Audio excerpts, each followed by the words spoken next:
Continuing celebrating, commemorating, and just being absolutely positive about the Chamber of Commerce in Suffolk. C140 it is, Chamber 140 years since it started. And one of the big themes this time, is inclusivity, diversity. And there's only one bloke I have to come to. Tabs Singh, hello, how you doing? Good morning, Rob. Nice to see you again. It's so good. Now, if I mention the Singh family, that goes back in Ipswich, in Suffolk, as long as any family, doesn't it? Yes, it certainly does. Started in 1948, which is when my grandfather and his older brother came into Ipswich for the first time. So why Ipswich? Why did they arrive in Ipswich? I can see now why people would choose it, but why them? So I guess the thing is when people came over from India after the Great Partition in 1947, they often came over on boats first, didn't use aeroplanes so much. And they always went to sort of like the port towns, if you like. So you like sort of Southampton, Liverpool, even Grimsby, and places like that.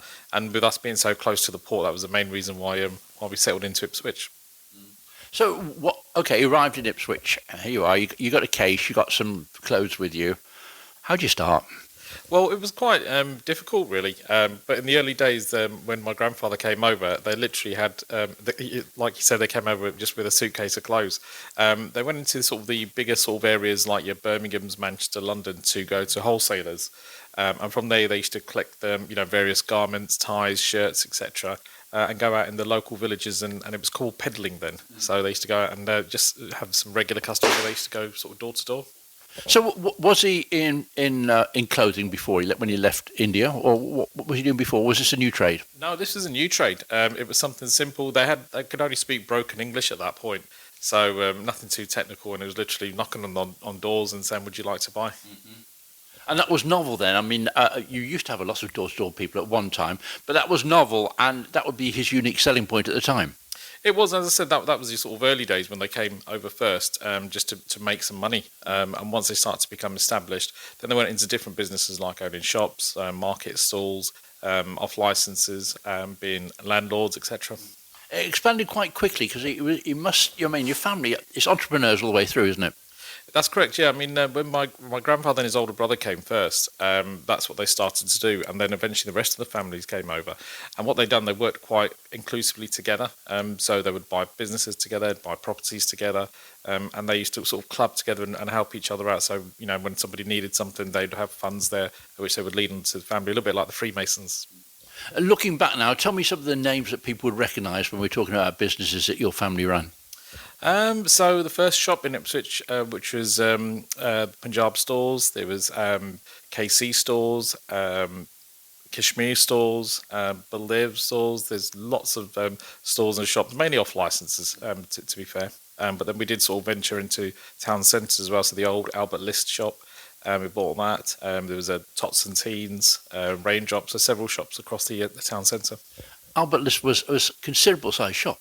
It was, yeah. It used to be a toy shop. I remember actually getting my first bike from there. And what my father done after having set up the market stalls, he spoke to a few of his friends at the markets, and they said, "Look, let's club in together, and I'll rent you out these corners basically of the shop." And so there was like different genres of sort of outfits, clothes. So babies' clothes, children's clothes, adults' clothes, and they called it Casey's Hole in the Wall Gang. So a mini department store, really. It was, yeah. There's actually a new one just opened up in Ipswich Town Centre as well. But yeah, that was sort of the first sort of trading site, if you like, for clothing. Oh, it's the new one in the old Woolies, because is it the Woolies? Yeah, I look, and it's almost opposite where they used.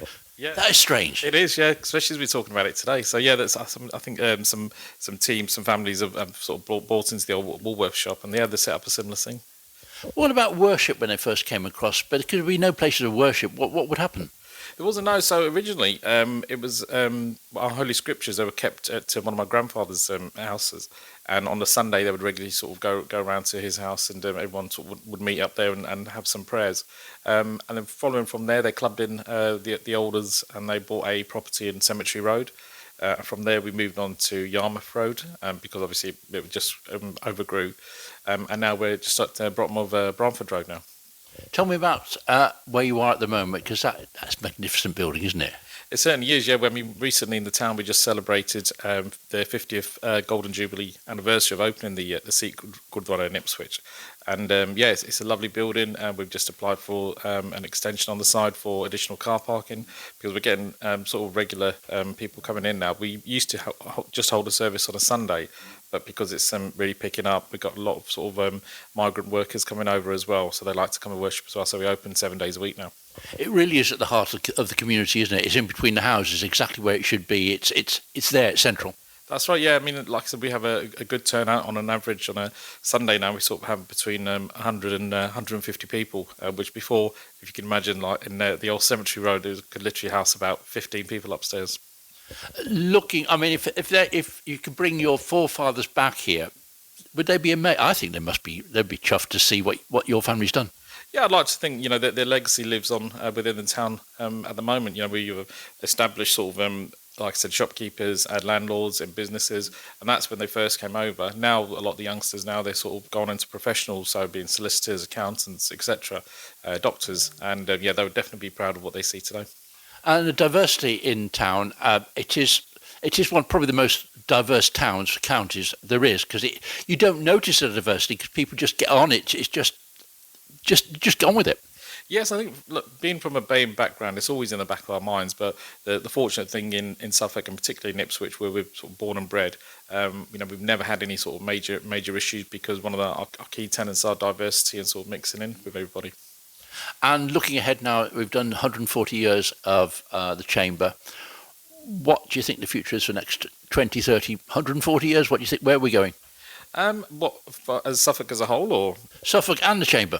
And the Chamber, I think, look, the work that the Chamber puts in across Suffolk, particularly in terms of encouragement and, encouraging people to get involved with commerce is really good. The town's always been like that. Even to things as simple as the Mayor's celebration, they're like that as well. So. And for the C140, with Chamber 140, they've contributed lots of photos as well. There's lots of history coming forward, and that's important. We document that. Yeah, that's correct. I mean, we had a display recently, which was at the Suffolk College, and I had some old artefacts, some old pictures, particularly of my grandfathers and our forefathers who first came over to the UK. And yeah, we were really pleased to share those.